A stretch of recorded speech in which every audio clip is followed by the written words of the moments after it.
우리 찬송가 515장으로 찬양드리겠습니다.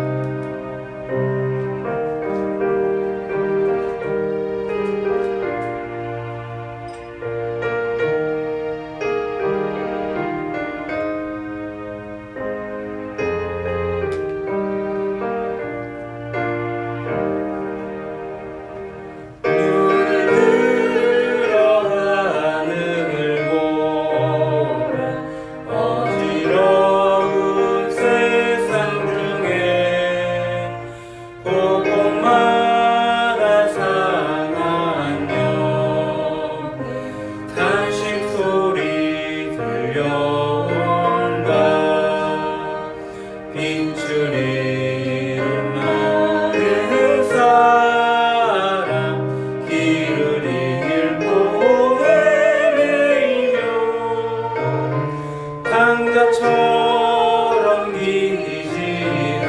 기지하니 믿는 자여 너희 알고 눈을 들어 하늘 보라 어두워진 세상 중에 외치는 자 많건만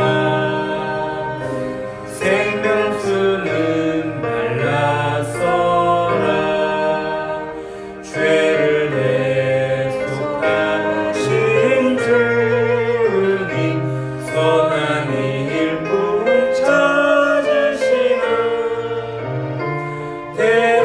대답하리 어디 있나 믿는 자여 너희 알고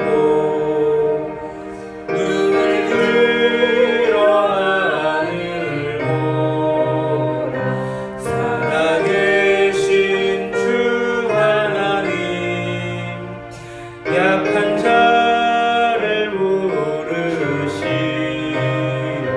하늘 뜻을 전하셨다 생명수는 홀로 예수 처음이요 나중이라 주님 너를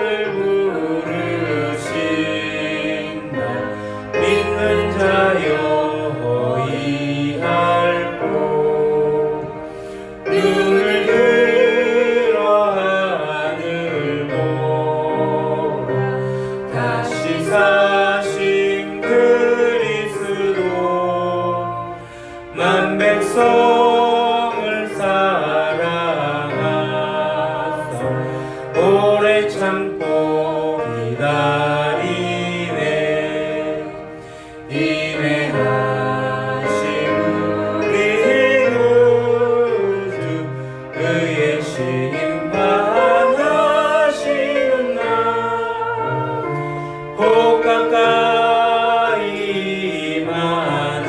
임하는데 믿는 자여 너희 알고 우리 시간에 같이 기도할 때 코로나로 인해서 지금 상황이 많이 심각합니다.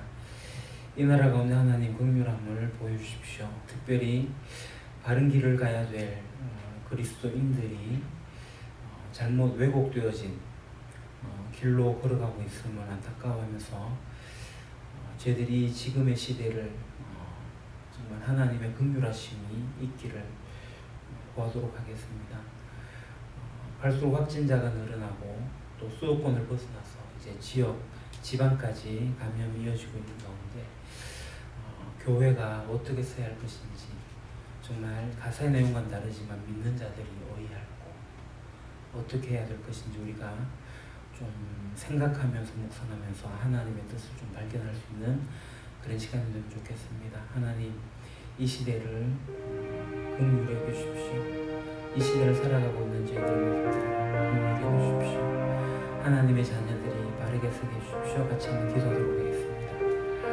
오 아버지 하나님 코로나로 인하여서 정말 갈수록 심각해지고 어려워지고 정말 사람과 사람과의 관계가 깨어지고 서로 혐오하고 손긋고 비난하고 하는 이런 안타까운 상황들이 상황이 더욱더 심해져갑니다. 아버지 하나님, 정말 누군가를 미워하고 누군가를 혐오하고 그들이 잘못된 길들을 바라보면서 질책하고 나는 그와는 다르다는 손꼽기를 하면서 아버지 하나님, 정말 어떻게 앞날을 내다볼 수 없을 만큼의 혼탁한 상황을 하고 있는 이 시국에 믿는 자들이 어떻게 나가야 할지 아버지 하나님의 지혜가 있기를 소망합니다. 이 안타까운 마음을 가지고 오로지 하나님의 긍휼하심에 의존하여서 저희들이 기도하오니 아버지 하나님 도와주십시오. 긍휼히 여겨주십시오. 이 상황에 우리 믿는 자들이 어떻게 해야겠습니까? 그 길을 주님께서 밝히 보여주시옵소서. 우리가 현명하게 지혜롭게 이 일을 잘 대처해나갈 수 있도록 하여 주십시오. 특별히 많이 지쳐있는 이 세계상의 사람들이 정말 제대로 통하여서 하나님의 일하심을 선명하게 바라봐야 할진데 오히려 이 교회를 통하여서 더욱더 하나님의 하시는 영광을 가리게 만들고 그것이 잘못되어진 길들로 나타나게 되면 주님 이 교회를 긍휼히 여기시고 용서해 주십시오. 오늘 저희들에게 주어진 일들이었습니다. 그동안 한국교회가 해왔던 여러 가지 일들에 모순되어지고 잘못되어진 것들이 지금 이 코로나 시국에 나타나고 있는 것이 아닌지 심히 염려되고 걱정됩니다. 아버지 하나님, 이런 상황 가운데 하나님의 그 놀라우신 은혜와 그 긍휼하심을 바라보고 저희들이 나갑니다. 오 아버지 하나님, 정말 저희들에게 가야 할 길을 바르게 제시하여 주시옵소서.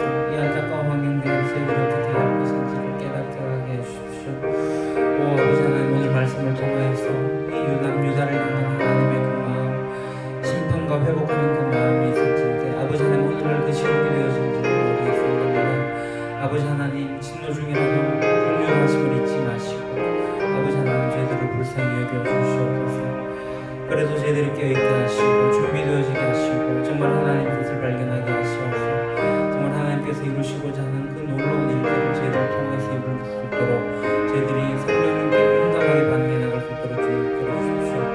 기도하게 될 때 저희들이 욕심과 영광으로 기도하는 것이 아니라 하나님 뜻이 무엇인지 분별하면서 기도하게 하시고 정말 주님 앞에서 묵상하면서 침묵하면서 하나님의 음성에 귀를 기울일 수 있는 저희들 되어지게 하여 주시옵소서. 주님께서 날마다 말씀하시오니 말씀하시는 그 말씀마다 깨달음을 있게 하시고 저희들이 어떻게 나가야 할 것인지를 저희들이 잘 찾아나갈 수 있도록 하여 주시옵소서. 안타까운 현실을 바라보면서 아버지 하나님, 정말 어렵고 힘든 일들이 있습니다. 코로나로 확진되어서 아버지 하나님 병실도 모자르게 된 상황이 오게 될 테고 아버지 또 진료로 인해서 병원에서 치료를 받아야 할지인데 아버지 하나님 병실이 부족해서 치료받지 못하는 일이 생길까 염려스럽습니다. 이러한 시국들을 바라보면서 저희들이 무엇을 해야 할 것인지 오 아버지 하나님, 저희들에게 지혜를 주십시오. 마음을 회복하여 주십시오. 저희들이 가야 할 길을 열어주십시오. 저희들이 그 길을 쫓아가게 해 주십시오. 이 안타까운 현상들을 바라보면서 교회에 있는 자들을 긍휼하고 그들을 긍휼히 있게 하여 주십시오. 아버지 하나님, 영원 감정을 가지고 있는 이 상황을 어찌할 바를 모르겠습니다. 주님께서 마음을 다스리게 하여 주십시오. 긍휼하고 또 화를 내는 일이 행사가 아닐진데 아버지 하나님은 그 인내하신 그 자비하신 저희들에게 있게 하여 주십시오.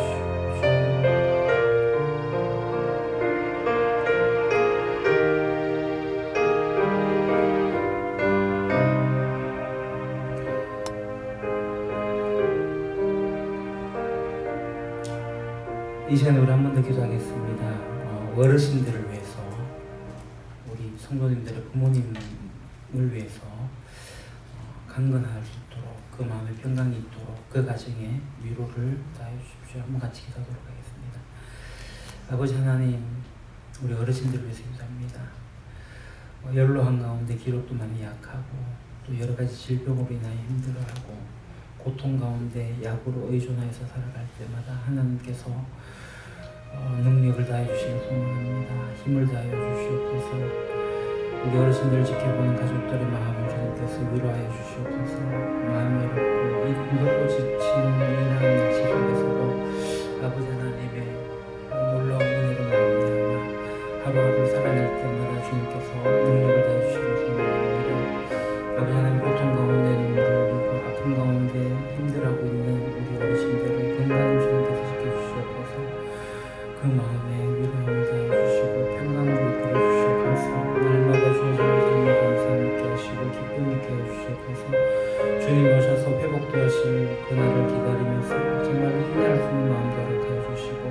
정말 하나님 주신 목소리 날리지 올라가는 힘도 없어서 하나님 gat다가 넘으시는 주님을 바라보며 주님께 도와주시옵소서.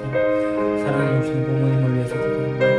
연로하심으로 또 질병으로 인한 노환으로 인한 하나님의 긍휼하신 인도하심 부탁드립니다. 아버지 하나님 도와주십시오. 의식을 되어지게 하시고 강건하게 하시고 고통당하는 일들 평안함을 할 수 있도록 주님 살아있을 동안에 기쁨과 감사가 넘치는 수 있도록 아버지 하나님 주님 보내시는 그날까지 준비하면서 잘 인내하며 살아갈 수 있도록 주님께서 도와주시옵소서.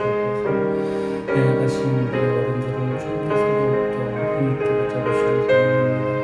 아버지 하나님 이를 위해서 저희를 기도하고 또 관심을 가지고 서로 위로의 말을 전하고 사랑의 말로 보듬을 수 있도록 하여 주시옵소서. 내 마음에 있는 그러한 안타까움들이 아버지 하나님 행동으로 나타나게 하시고 속상함들이 정말 말과 행함으로 정말 바르게 나타날 수 있도록 하여 주십시오. 아버지 하나님의 크신 은혜가 제대로 통해서 드러나기를 소망합니다. 주님의 한분된 교회 공동체가 서로를 돌볼 수 있기를 소망합니다. 서로를 위해서 기도하기를 소망합니다. 서로에게 진실한 사랑을 다하기를 소망합니다. 아버지 하나님 이 유림교회 어르신들을 특별히 지켜주십시오. 특별히 성령의 집사님과 함께서 강하게 붙잡으시길 소망합니다. 아버지 하나님 은총을 다하여 주시옵소서.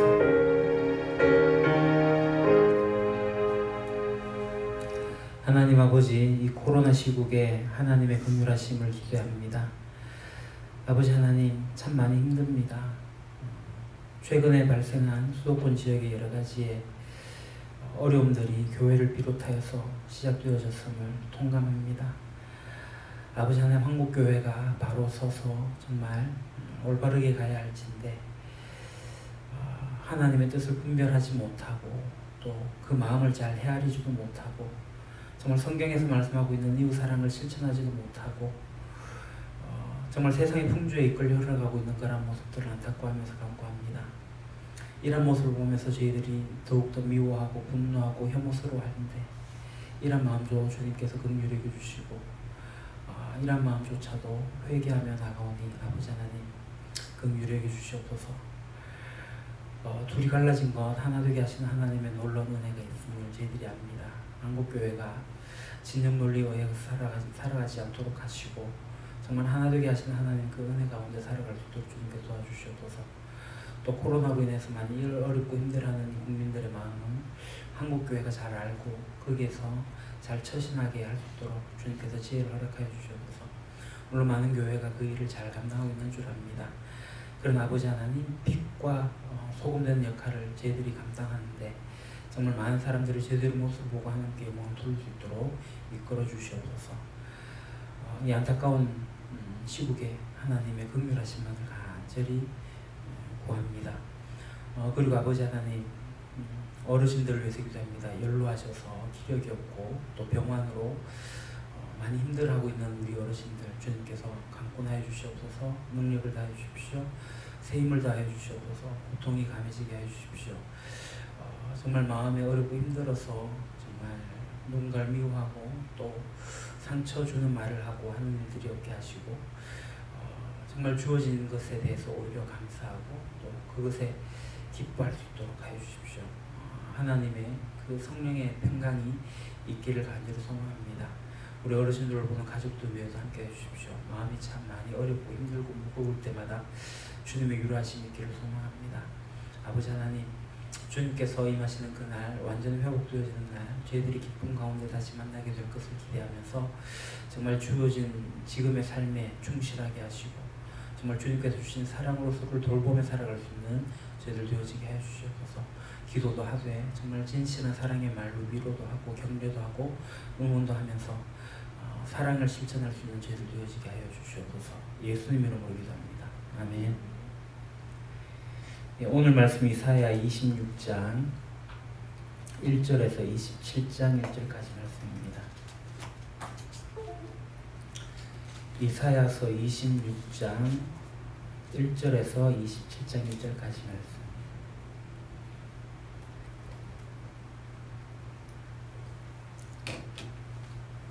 이 말씀을 봉독하겠습니다.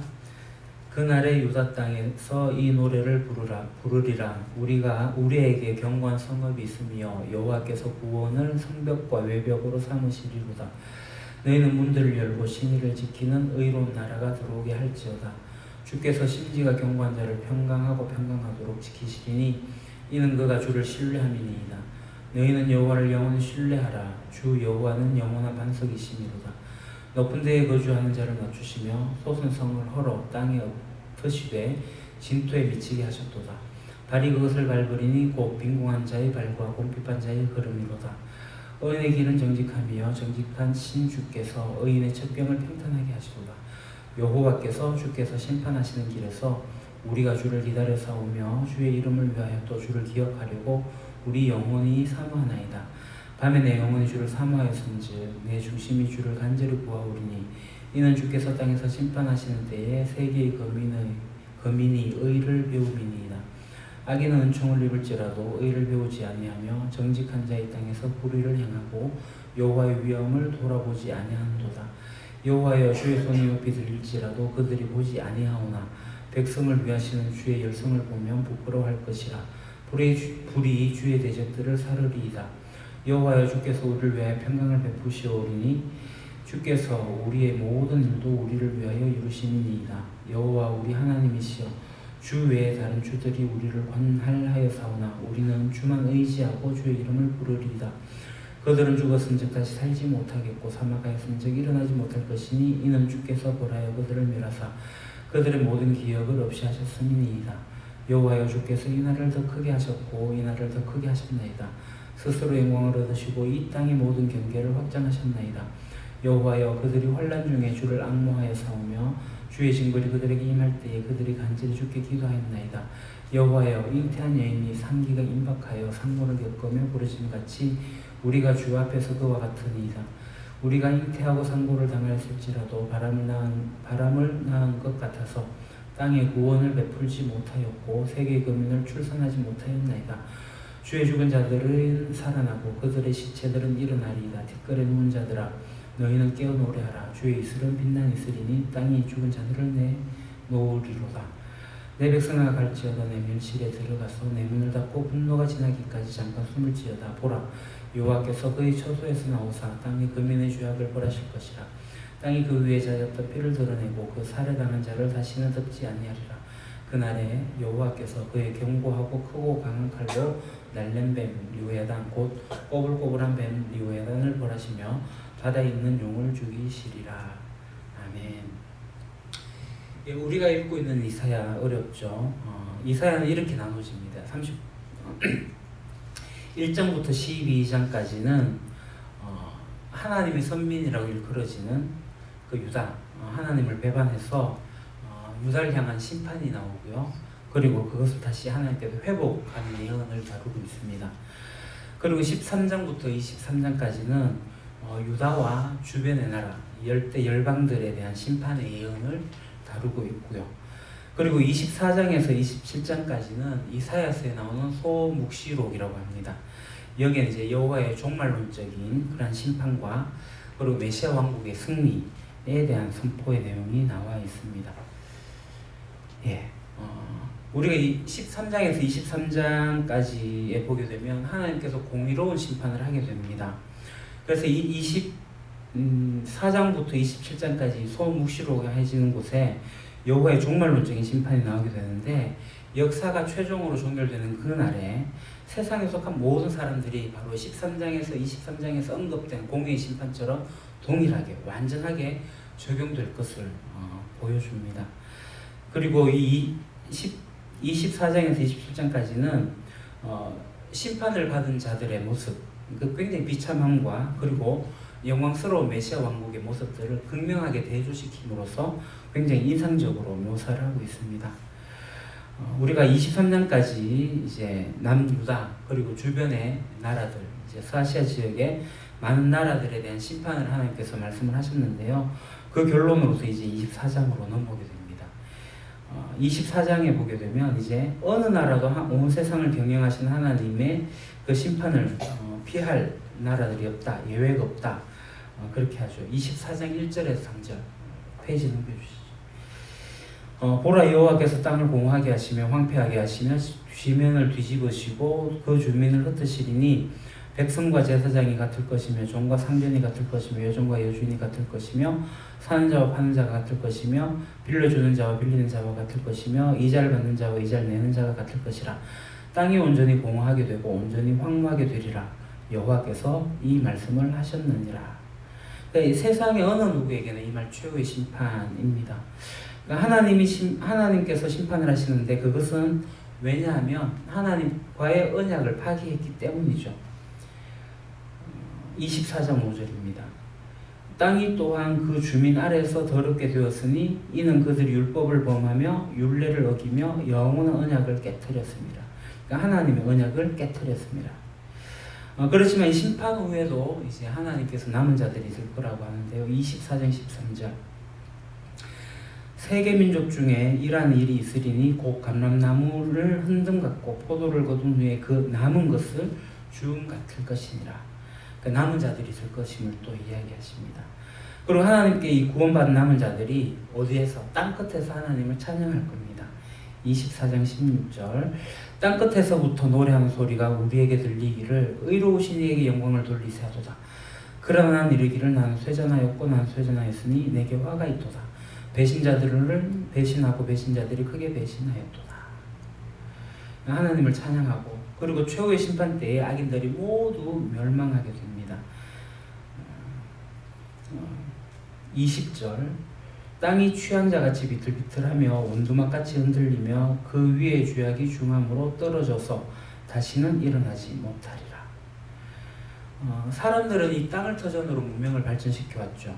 사람이 하나님의 말씀에 불순종하고 그 죄악에 빠져갖고 살아가게 될 때 땅도 동일하게 악으로 물들을 수밖에 없습니다. 그래서 사람이 다른 사람을 치기 위해서 올무를 파놓고 그렇게 살아가지만 오히려 그것이 자기에게 함정이 되고 올무가 되어져 버립니다.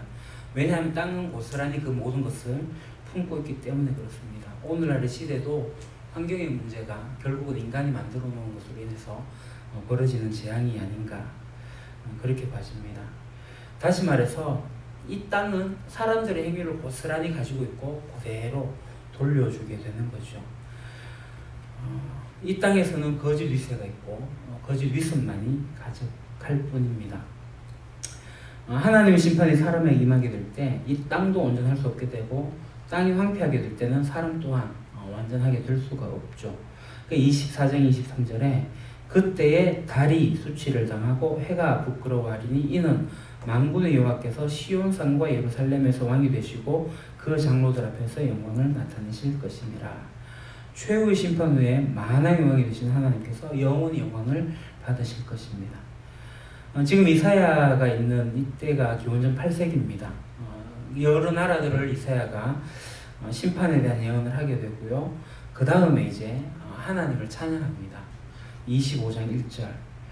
여호와여 주는 나의 하나님이시라. 내가 주를 높이고 주의 이름을 찬송하오리니 주는 기사를 옛적에 정하신 뜻대로 성실함과 진실함으로 행하셨습니다. 이사야 선지자는 마치 다윗처럼 의로우신 하나님, 심판자 하나님을 찬양합니다. 하나님께서 누구냐면 빈궁한 자의 요새가 되고 그죠? 환난 당한 자의 요새가 되고 폭풍 중에 피난처가 됩니다. 그걸 폭양을 피하는 그늘이 되어 주시기 때문에 그렇습니다. 사막의 거센 모래 폭풍, 굉장히 뜨거운 폭양, 그것은 모든 것을 삼켜버리고 죽게 만들어 버리죠. 하나님께서 백성을 향한 마음이 있습니다. 포악한 자들이 몰아치게 될 때 그것을 막아주시고 그 백성들이 흘린 눈물을 닦아주시죠. 마치 이스라엘 백성들이 애굽에서 나와서 출애굽하게 될 때에 구름 기둥과 불 기둥으로 또 인도하시고 보호하셨던 것처럼 그렇게 하실 것입니다. 그러니까 이 사랑과 긍휼을 안 이사야 선지자는 하나님을 찬양할 수밖에 없었던 거죠. 그래서 이사야 선지자가 하나님을 찬양합니다. 그리고 구원받은 자들 위해서 베풀어준 찬 잔치에 대해서도 이제 언급을 하게 되는데 그게 6절입니다. 만군의 여호와께서 이 산에서 만민을 위하여 기름진 것과 오래 저장하였던 포도주로 연회를 베푸시리니 곧 골수가 가득한 기름진 것과 오래 저장하였던 맑은 포도주로 하실 것이며 잔치입니다. 모든 나라 모든 민족의 백성을 구원하신 하나님께서 친히 베풀어 주는 잔치가 바로 이 말씀입니다. 포도주로 연회를 베풀어 주신다. 가득한 기름진 것과 맑은 포도주를 하실 거다. 친히 하나님께서 그렇게 하신다는 거죠. 그래서 이사야 선지자가 구원과 승리 하나님을 찬양하게 되는데요. 25장 9절 10절입니다. 그날에 말하기를 이는 우리의 하나님이시라. 우리가 그를 기다렸으니 그가 우리를 구원하시리로다. 이는 여호와시라. 우리가 그를 기다렸으니 우리는 그의 구원을 기뻐하며 즐거워하리라 할 것이며 여호와의 손이 이 산에서 나타나시리니 모압이 그름물 속에서 초계가 밟힘같이 자기 처소에서 밟힐 것인즉. 이사야 선지자는 이 구원의 성읍을 주신 하나님을 계속하여서 찬양합니다. 26장 1절 2절 그날에 유다 땅에서 이 노래를 부르리라. 우리에게 견고한 성읍이 있으며 여호와께서 구원을 성벽과 외벽으로 삼으시리로다. 너희는 문들을 열고 신의를 지키는 의로운 나라가 들어오게 할지어다. 이사야 선지자는 여기에 신의를 지키는 의로운 나라, 심지가 견고한 자, 여호와를 영원히 신뢰한 자가 구원의 성읍에 들어갈 수 있다라고 노래합니다. 이 노래는 바벨론 포로 이후에 돌아와서 부를 노래죠. 예루살렘 땅을 밟으면서 남유다 백성들이 부를 노래인데 궁극적으로는 새하늘 새 땅에 임할 그날 구원받은 자들이 부를 노래입니다. 26장 8절 9절 여호와여 주께서 심판하시는 길에서 우리가 주를 기다려 싸우며 주의 이름을 위하여 또 주를 기억하려고 우리 영혼이 사모하나이다. 밤에 내 영혼이 주를 사모하였은즉 내 중심이 주를 간절히 구하오리니 이는 주께서 땅에서 심판하시는 때에 세계의 거민이 의를 배움이니이다. 그러므로 이제 이사야 선지자는 주의 백성들에게 심판이 오기까지 구원을 기다리라고 말합니다. 26장 20절 내 백성아 갈지어다. 내 밀실에 들어가서 내 문을 닫고 분노가 지나기까지 잠깐 숨을지어다. 하나님께서 최후의 심판을 하시게 될 때 악인의 죄를 용서하지 않고 완전히 멸하실 겁니다. 그렇기 때문에 마지막 때에 심판의 때에 견디기 어려운 환란이 있습니다. 그렇지만 하나님께서 하나님의 백성들은 잠시 거할 수 있는 처소 머물고 기다리라고 하시는 거죠. 마치 노아 홍수가 있을 때 방주에서 머물러 있었던 것처럼 하나님의 진노가 있을 때 그 유월절 사건이 있던 그때 피를 바르고 기다렸던 것처럼 그렇게 기다리는 것입니다. 이제 이사야 선지자가 계속 여호와를 찬양합니다. 27장 1절에 심판의 날에 하나님께서 리오야단과 바다 용을 죽이시고 하나님의 백성들은 아름다운 포도원에서 노래를 부를 거라고 이제 찬양을 하죠. 이게 이제 오늘까지 본문의 내용입니다. 이제 24장부터 소묵시록이라고 해지는 내용인데요. 이제 문제로 보겠습니다. 그날 심판과 구원의 날이 이르면 하나님의 백성이 견고한 구원의 성읍에서 낮은 자를 높이시는 하나님을 영접하게 될 것입니다. 세상이 심판받는 그 날에 의인들이 문을 열고 맞을 나라는 어떤 나라입니까? 2절을 보겠습니다. 너희는 문들을 열고 신의를 지키는 의로운 나라가 들어오게 할지어다. 문을 열고 맞을 나라는 신의를 지키는 의로운 나라입니다. 이 구약의 묵시에서는 이스라엘의 회복에 대해서 이야기를 하는데 세 가지가 중첩되어져 나옵니다. 첫 번째는 바벨론의 멸망이고 그래서 이스라엘이 귀환한 사건입니다.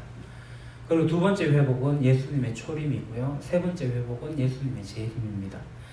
그래서 이 세 사건은 하나님의 구원과 하나님 나라의 도래에 대해서 하나님 나라가 회복할 거라는 굉장히 굵은 주제로 성경을 관통하고 있습니다.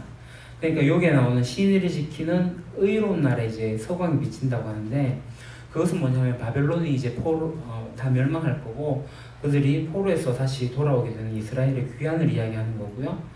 그리고 예수님의 초림으로서 예수님의 빛을 받아들이는 그때, 그래서 하나님 나라의 정체를 보기 시작하는 그때를 말합니다. 그리고 예수님이 재림하시게 될 때 우리는 하나님 나라의 완성을 보게 되는 거죠. 그 신의를 지키는 의로운 나라입니다. 자, 그 다음 높은 데에 거주하는 자와 빈궁한 자에게 어떤 일이 일어납니까? 5절 6절을 보겠습니다. 높은 데에 거주하는 자를 낮추시며 솟은 성을 헐어 땅에 엎으시되 진토에 미치게 하셨도다. 발이 그것을 밟으리니 곧 빈궁한 자의 발과 곰핍한 자의 걸음이로다. 어떤 일이 일어나죠? 높은 데에 거주하는 자가 낮아지고 그 성이 진토가 되고 빈궁한 자와 곤핍한 자가 그 진토를 받는다라고 합니다. 높은 데 거주한다는 말은 교만을 이야기합니다. 그냥 하나님에 대한 반역과 교만해진 것이죠. 결국은 그들이 무너질 것입니다. 이 땅에서 의인들은 악인들의 고통을 받고 또 억압도 받겠지만 마지막에는 악인들이 오히려 의인들 발 아래에 있게 될 것입니다. 자, 그 다음 주님은 심판을 통해 의인을 구원하고 악인을 벌하심으로 주님의 정의를 온 세상이 알게 하십니다. 의인이 심판의 날을 기다리는 이유는 무엇입니까? 9절을 보겠습니다. 밤에 내 영혼이 주를 사모하여 싸운즉 내 중심이 주를 간절히 구하오리니 이는 주께서 땅에서 심판하시는 때에 세계의 거민이 의를 배움이니이다. 네, 심판의 날을 기다리는 것은 세계의 거민 모든 사람들이 의를 배우기 때문이다라는 거죠. 사실 이 땅에 살다 보면은 의인들이 고통을 당합니다. 악인들이 더 잘 되는 것 같습니다. 하나님 모른다고 해가지고 뭐 나빠지는 게 아닙니다. 오히려 더 승승장구할 수도 있습니다. 그러나 하나님께서 이 땅을 심판하실 그 날이 되면 세계 거민들은 의로만이 가득한 이 세상을 보게 될 것이다 라는 것입니다. 그 다음 악인이 반드시 심판을 받아야 하는 이유는 무엇입니까? 10절 11절 악인은 은총을 입을지라도 의를 배우지 아니하며 정직한 자의 땅에서 불의를 행하고 여호와의 위엄을 돌아보지 아니하는도다. 여호와의 주의 손이 높이 들릴지라도 그들이 보지 아니하오나 백성을 위하시는 주의 열성을 보면 부끄러워할 것이라. 불의 주의 대적을 사르리이다. 심판을 받아야 하는 이유가 10절에 은총을 입을지라도 의를 배우지 않고 또 정직한 자의 땅에서 불의를 행하고 여호와의 위엄을 돌아보지 않기 때문이고요. 11절에 자기 백성을 위한 주의 열성을 보고 부끄러워하도록 하는 것입니다. 사실 하나님은 악인의 죽음을 기뻐하지 않으십니다. 하나님께서 기뻐하시는 것은 악인이 그 죄에서 돌이켜갖고 돌아오시는 것을 기뻐하십니다. 그래서 하나님께서 악인을 심판하지 않고 기다리시는 이유입니다. 그런데 악인은 기다리시는 하나님을 발로 걷어차죠. 기회를 차버립니다. 하나님의 은혜, 하나님의 인내를 스스로 죄의 기회로 삼아버리는 상황이 됩니다. 그럼 결국 하나님의 손이 높이 들리게 될 때 하나님의 심판이 임박할 그때도 정신 차리지 못하게 되죠. 그 때문에 악인들은 심판을 받게 됩니다. 정확하게 말하면 죄인을 용서하시는 하나님의 그 사랑과 그 회개의 기회가 있음에도 그것을 박차버리기 때문에 거절하기 때문에 심판에 이르게 되는 거죠. 그 다음 심판의 날에 의인과 악인의 운명이 어떻게 갈립니까? 12절 그리고 14절을 보겠습니다. 여호와여 주께서 우리를 위하여 평강을 베푸시오리니 주께서 우리의 모든 일도 우리를 위하여 이루심이니이다. 그들은 죽었은즉 다시 살지 못하겠고 사망하였은즉 일어나지 못할 것이니 이는 주께서 보라여 그들을 멸하사 그들의 모든 기억을 없이 하셨음이니이다. 의인에게는 평강을 베푸시고 악인에게는 벌하시고 멸하시죠. 의인은 하나님 편에 있습니다. 그래서 하나님께서 이루시는 모든 마지막 날 의인들이 바라는 것들이 이루어지는 그 날이 될 겁니다. 그래서 그 날에는 의인에게는 참된 평안이 오게 되고 완성이 되게 되죠. 하지만 악인들은 멸망하게 됩니다. 벌을 받게 됩니다. 고꾸라지게 되는 거죠. 그들에 대한 모든 기억은 사라지게 되고요. 악인의 모든 힘이 무력화되게 되고 존재 자체가 의미를 상실게 되는 궁극적인 비극이 그날에 오게 됩니다. 그 다음 회개하는 백성은 회복되지만 끝까지 죄에 거하는 자들은 멸망할 것입니다. 이스라엘이 환난 가운데서 보인 반응은 무엇입니까? 16절입니다. 여호와여 그들이 환난 중에 주를 앙모하여 싸우며 주의 징벌이 그들에게 임할 때에 그들이 간절히 주께 기도하였나이다. 환난 가운데 보인 반응은 주님을 앙모하고 간절히 주님께 기도하는 거죠. 이방 나라를 통한 하나님의 징벌과 고난은 굉장히 비참한 것입니다. 단순히 비극만은 아닙니다. 징벌과 고난으로 인해서 의인들의 간구가 더욱더 간절해졌고요. 어떤 백성들이 회개하여서 그 간구에 동참하게 됩니다. 그래서 이스라엘의 회복이 서서히 비춰오게 됨을 암시하고 있습니다. 그 다음 주께서 부르짖는 자들에게 일어날 일은 무엇입니까? 19절입니다. 주의 죽은 자들이 살아나고 그들의 시체들은 일어나리이다. 뒷걸에 누운 자들아 너희는 깨어 노래하라. 주의 이슬은 빛난 이슬이니 땅이 죽은 자들을 내놓으리로다. 이스라엘이 바벨론으로서 돌아오는 것도 회복되는 날이겠지만 궁극적으로 회복되는 날은 하나님의 나라가 완성되는 날입니다. 주님께서 한번 오시고 다시 재림하시고 완성하시는 그 날이죠. 이 세상이 끝나는 날입니다. 그 날에 완전히 부활하게 될 것이고 우리가 알다시피 의인은 생명의 부활로 악인은 심판의 부활로 일어나게 됩니다. 심판의 부활로 일어난 악인들은 즉각적으로 또 사망의 해를 받고 영원한 심판에 처해지죠. 그러나 의인의 부활로 일어난 이들은 주님을 노래하고 영광스러운 구원의 완성을 보게 됩니다. 그 다음 하나님은 심판의 날에 마귀와 그 세력을 어떻게 하십니까? 27장 1절 그날에 여호와께서 그의 견고하고 크고 강한 칼로 날랜 뱀 리오야단 곧 꼬불꼬불한 뱀 리오야단을 벌하시며 바다에 있는 용을 죽이시리로다. 그 세력을 어떻게 하시죠? 견고하고 크고 강한 칼로 죽이십니다. 종말에 이르게 되면 예수님이 재림하시게 되면 하나님 나라가 완성되어집니다. 그리고 완전한 부활이 이루어집니다. 그때에 역시 완전한 심판도 이루어지게 됩니다. 그러니까 심판은 원래 우리 인간을 대상으로 되어진 게 아닙니다. 바로 성경에 나오는 옛뱀, 마귀, 사탄이죠. 여기 나오는 용, 리오야단입니다. 인간을 죄로 지배하는 이 마귀의 권세가 있습니다. 예수님께서 그것을 십자가로 깨셨고요. 이제 남은 것은 예수님께서 다시 오시게 될 때 이 마귀의 완전한 파멸인 거죠. 이제 나눔을 보도록 하겠습니다. 주의 날에는 지금 우리가 사는 세상의 질서가 완전히 뒤바뀔 것입니다. 가족이나 이웃에게 교만하게 행한 일이 있다면 서로 고백하고 회개한 시간을 가집시다. 주님의 날이 온전히 임할 날이 언젠가는 오겠죠. 성경은 반드시 온다 그랬습니다.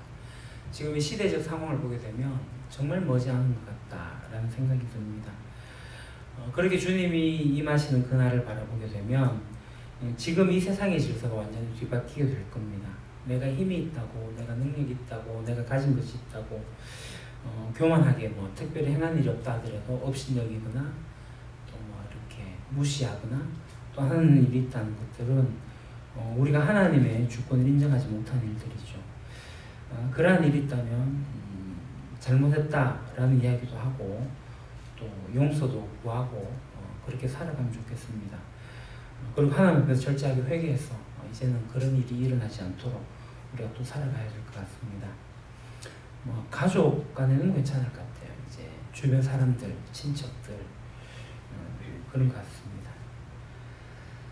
나눔 2번 세상은 주님의 은총을 보며 의를 배운 이들보다 불의로 제배를 채우는 악인들이 득세합니다.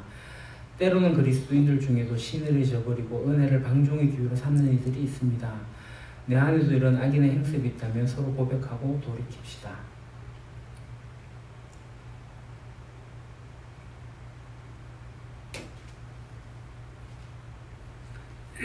어떠십니까?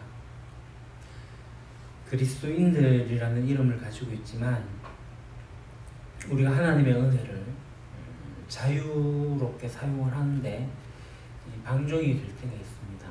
오늘날 한국교회의 단면적인 모습인 것 같습니다. 8.15 행사 때문에 광화문에 가고 또 어디 집회를 하고 하는 일들을 바라보면서 그것이 크게 좀 나쁘다, 잘못됐다 그렇게 생각하지는 않습니다만은 분명히 이것이 그리스도인이라는 이름을 가지고 있는 하나님께서 주시는 굉장히 자유함이 있는데 진리 안에서 그 자유함을 자유함으로 쓰지 못하고 잘못 오용을 해서 방종하는 그런 일이 있는 것 같습니다. 코로나 걸리면 하나님께서 막아주십니까? 코로나 걸리면 누가 기도하면 낫게 됩니까? 모르겠습니다. 수만 명 중에 한 명 정도 그렇게 될 수 있을지는 모르겠습니다만은 무턱대고 그렇게 할 수는 없지 않습니까? 저는 이게 방종이라고 봐집니다. 잘못된 모습인 거죠. 정말 이게 기독교인이라고 하기에 정말 부끄러울 정도로 그런 모습들이 오늘 한국교회에 나타나고 있는 것 같습니다. 이 일로 인해 가지고 저도 굉장히 분노했고 화가 나고 혐오하기까지 이제 갈 지경에 이르렀는데 혐오가 답은 아니더라고요.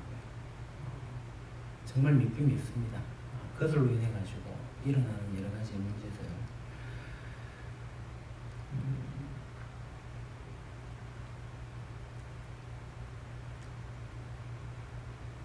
하여튼 주님의 은총을 받은 자들이 바르게 살아가야 될 것 같습니다.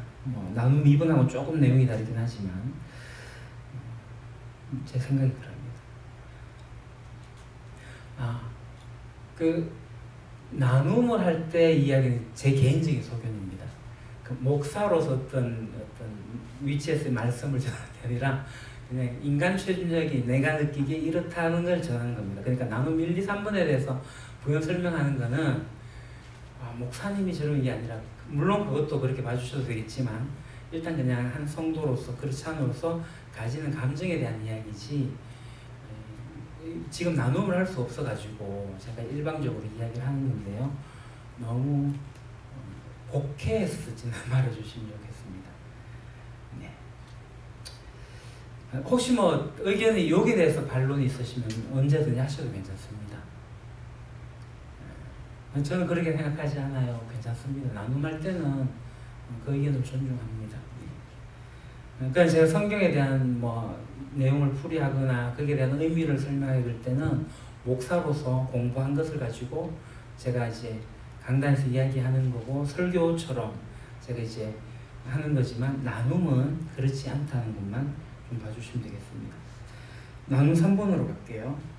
어떤 이는 매우 평온하기 때문에 주님을 신경 쓰지 않고 또 다른 이는 극심한 환난 때문에 주님을 원망합니다. 그러나 의인은 평화 중에 주님을 배우고 환난 가운데 더욱 주를 바라보며 기도하는 자입니다. 내 삶은 어느 쪽에 가깝습니까? 서로 나눠봅시다. 어떠십니까?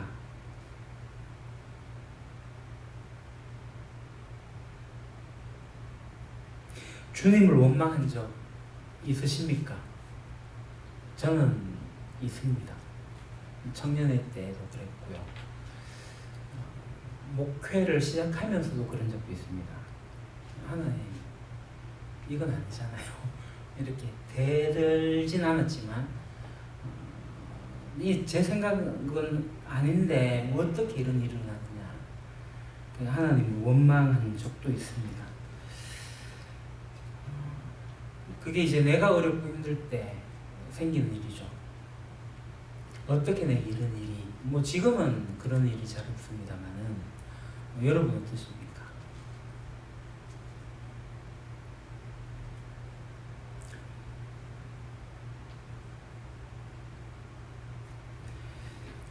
지금 다 집안의 어르신들이 편찮으신 가운데 있고 하니까 그걸 바라보는 여러분들의 마음은 어떠십니까? 왜 우리 어머니에게? 왜 우리 아버지에게? 왜 우리 가정에 이런 아픔을? 우리 권사님도, 김정숙 권사님도 이제 배용환 장로님이 운명을 하시는 가운데서 왜 우리 남편에게 이런 일이 하나님이 원망스럽지 않던가요?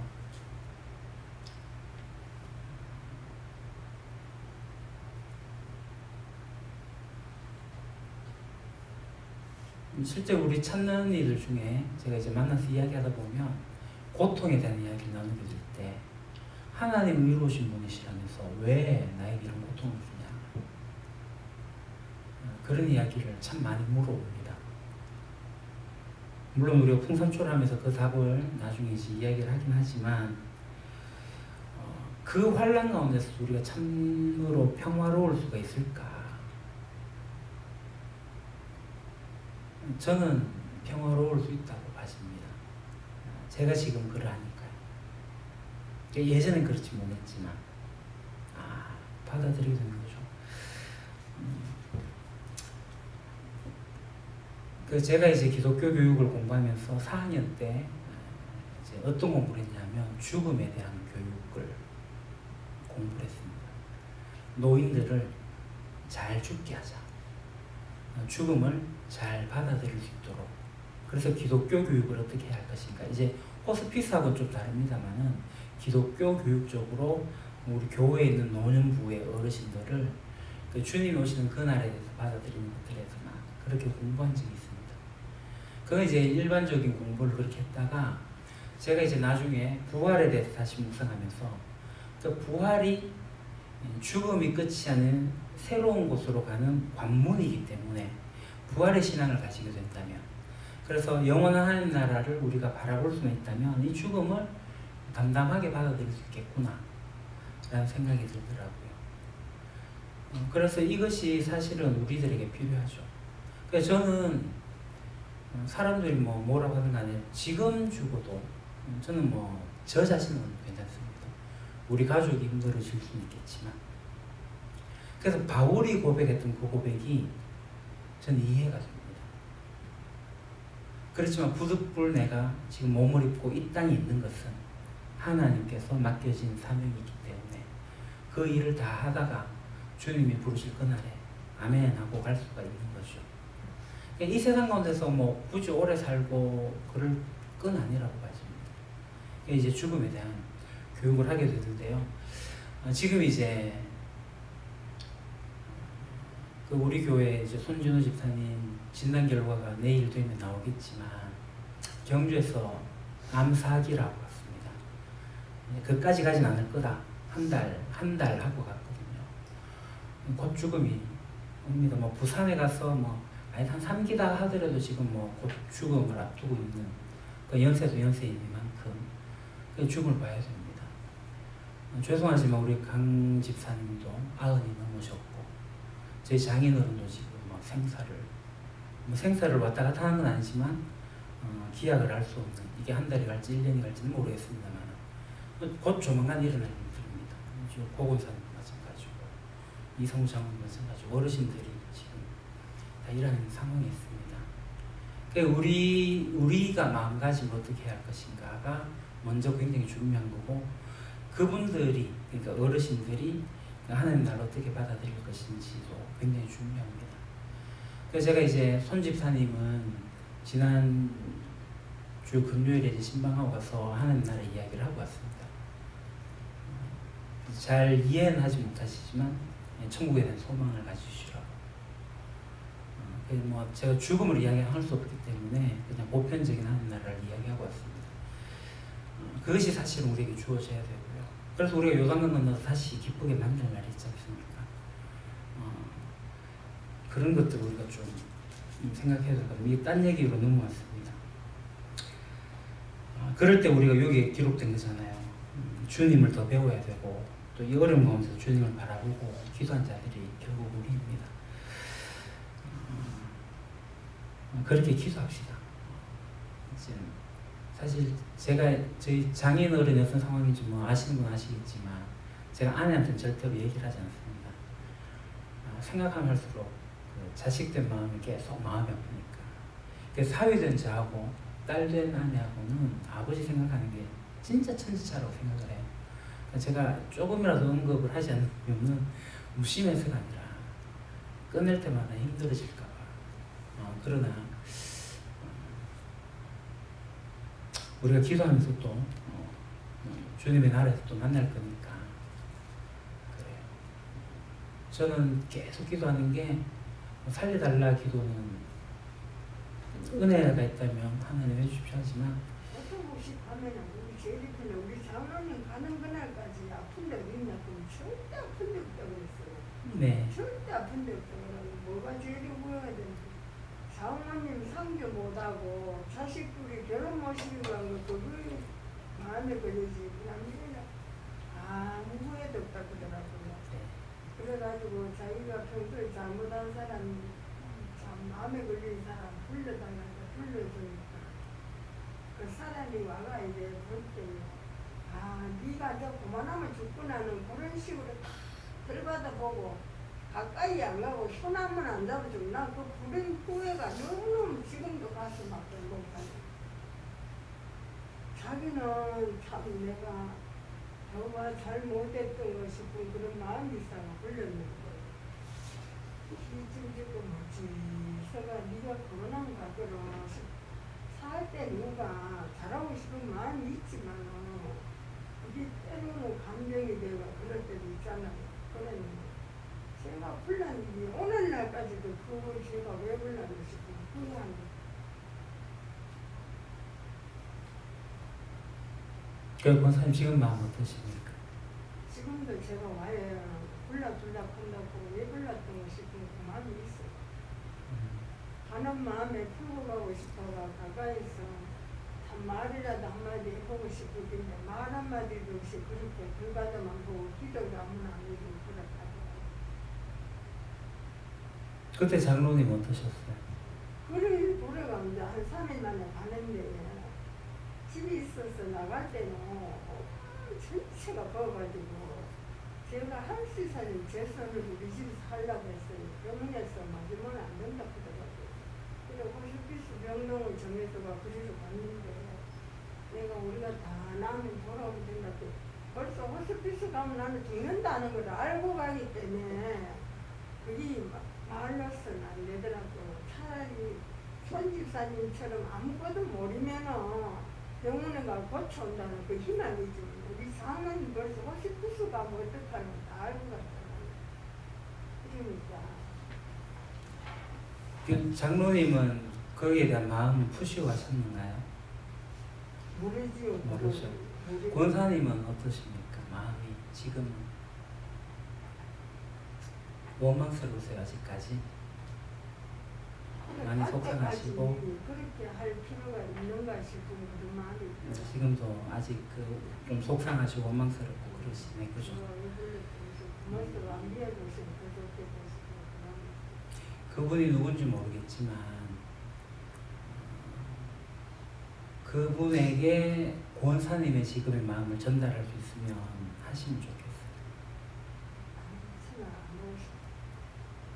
하나님께서 원하시는 게 화해하시고자 하는 마음을 좀 찾아갔으면 좋겠어요. 그러니까 뭐 그 사람을 뭐 비난하고 공격하는 얘기도 아니고 관계 끌어오르는 얘기도 아니고 그때 당신 이렇게 했는데 내가 마음이 좀 많이 안 좋다는 것만 표현만 하시면 돼요. 그렇게 하십시오.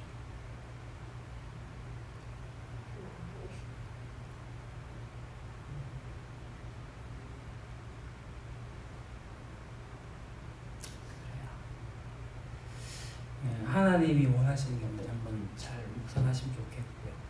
뭐 또 혹시 우리 장로님 권사님 또 하실 말씀 있으십니까?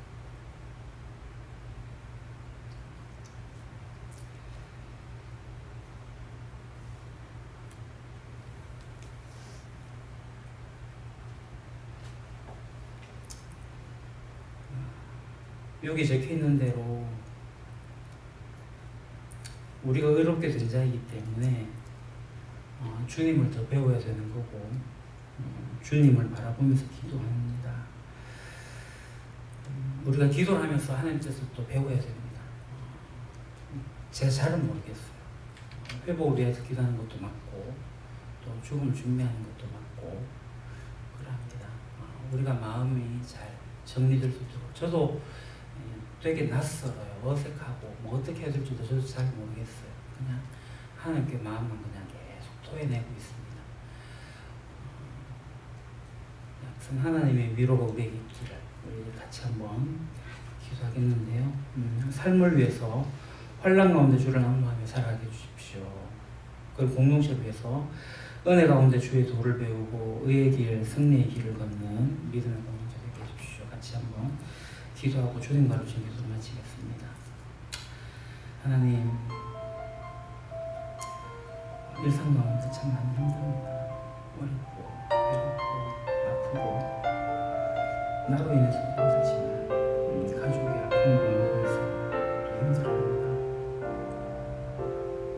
그러니 코로나로 인해서 이제 한국식 사회를 바라보면서 또 어렵고 힘든 상황에서 계속되고 있습니다.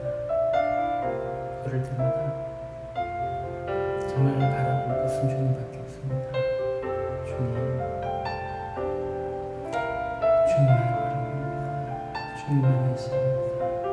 주님의 거룩하십니다. 아버지 하나님, 제 마음을 열어주시고 더하게 주십시오. 혼란 가운데 주님께서 의지하고 안내해 주십시오. 독수리치며 날개치며 올라오는 것 해주십시오. 내 아들 사랑하는 것이고 아들 사랑하는 것이 주님을 보여주십시오. 주님의 사랑과 내가 넘치니 주님께서 베푸신 도를 저희들이 잘 배우고 익히고 누리고 살아가기를 소원합니다. 주님의 의의 길을, 그 승리의 길을 가는 믿음의 사람 되게 해주십시오. 하나님께서 이루시는 놀라운 일들을 바라보면서 우리 이름교회가 그렇게 살아있는 눈을 찾아주십시오. 서로가 서로를 돌보고 행복한 사람 해주십시오. 감사한 들어갈 때마다 아버지 하나님 어떻게 하겠습니까? 주님 되시고 제가 주신 그런 저희들의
하나님 아버지, 이미 시작된 하나님 나라 백성으로서 살아갑니다.